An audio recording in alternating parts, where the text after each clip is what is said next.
Yo, what's going on? It's Terrell, Hall of Fame, D-Line, TBKC, and all that sweet, beautiful, wonderful shit. And we working to feel better around here. Man, this video is a question someone actually had about speaking on Victor dog food compared to, I guess you would say, some of the other dog foods like the, I guess, Bully Max and some of the other foods. And I'm just going to tell you guys like this, experience. Throughout the years with the dog food, it's been a journey. Partially because with the dog foods, they're companies and they're built for profit. No matter what they tell you,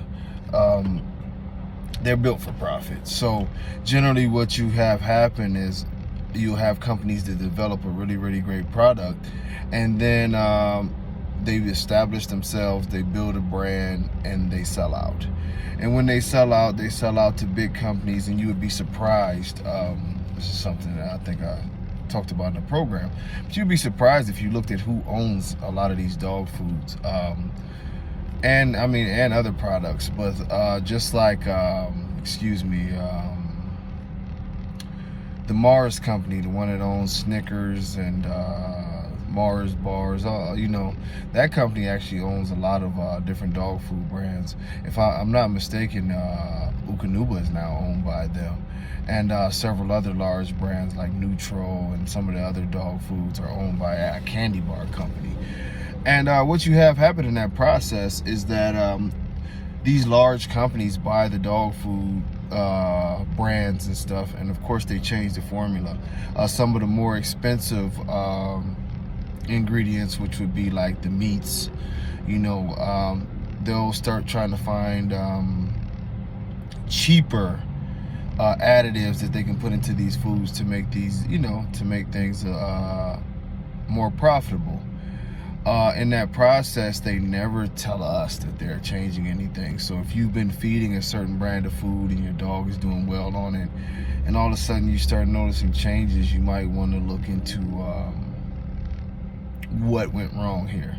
You know, now with Bully Max in particular versus Victor, honestly, to me, it's not even a comparison. You know, one dog food is, you know, a dog food that's made, you know, by the bully community. You know, the other food, it's a lot more science to it. It's a lot deeper and harder process to it. And eventually what you see is that the science part comes out. Now, no matter what it is, whether it's a Bully Max or Diamonds or Pedigree or whatever the food is, you have to have an understanding of this. The stool tells a lot about the process.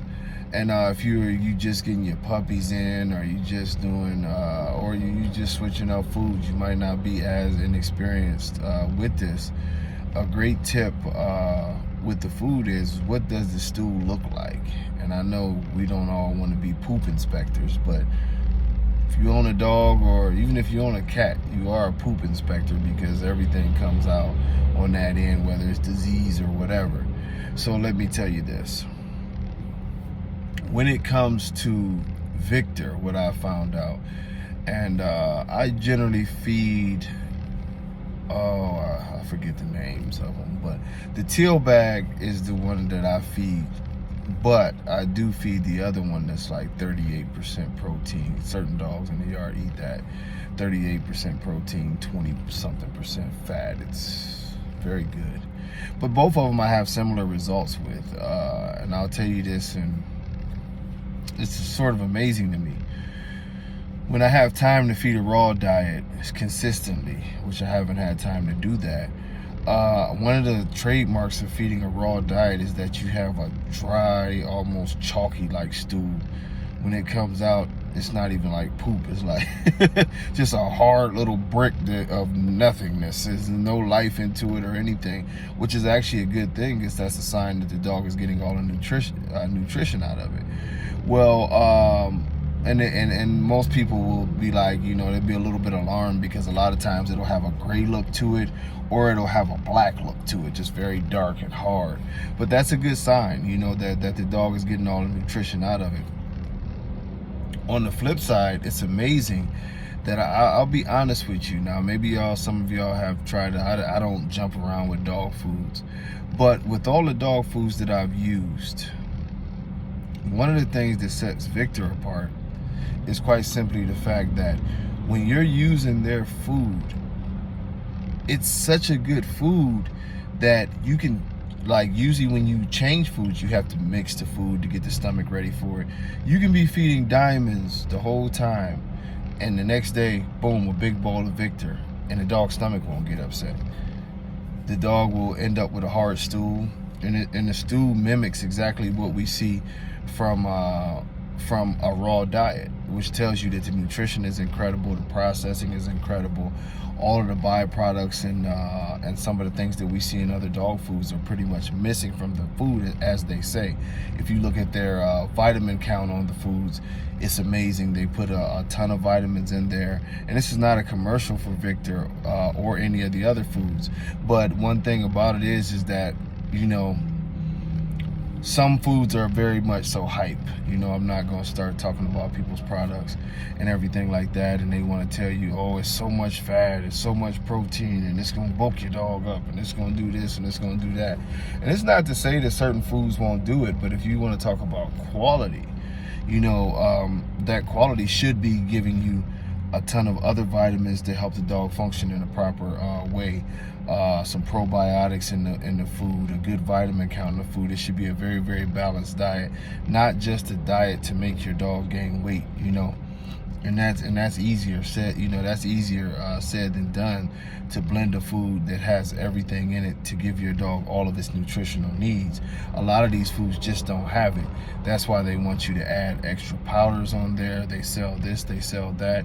And I would always tell you to be leery of any dog food company that's constantly bragging about how much weight they'll put on your dog. You know, a good balanced diet should never promote, for lack of a better term, obesity.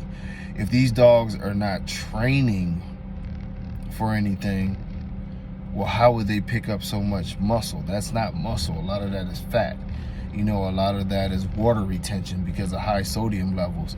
So, you know, you guys just pay close attention. But the number one tip that I would give you, first and foremost, I love Victor. I love Victor products, and I love their process. The more that I researched what they put into their process, very, very great company. And I can strongly recommend any of their foods and their products. They stand by it. They're very, very strong behind it. You know, some of the other foods, we would have to go through each individual food. This question was just about Victor, which I have a lot of experience about. But like I told you, pay close attention to your stools on your dogs, and pay close attention to not only the hardness, which is my number one indicator that it should be a nice solid stool, but also, you know, how much is your dog pooping? You know, one of the things that typically happens with, I know with Victor dog food, and I like to experiment, is, you know, most of my dogs have pretty good size on them. So I wanted to see if I fed by recommendation, would that size change on my dogs? And it absolutely did not.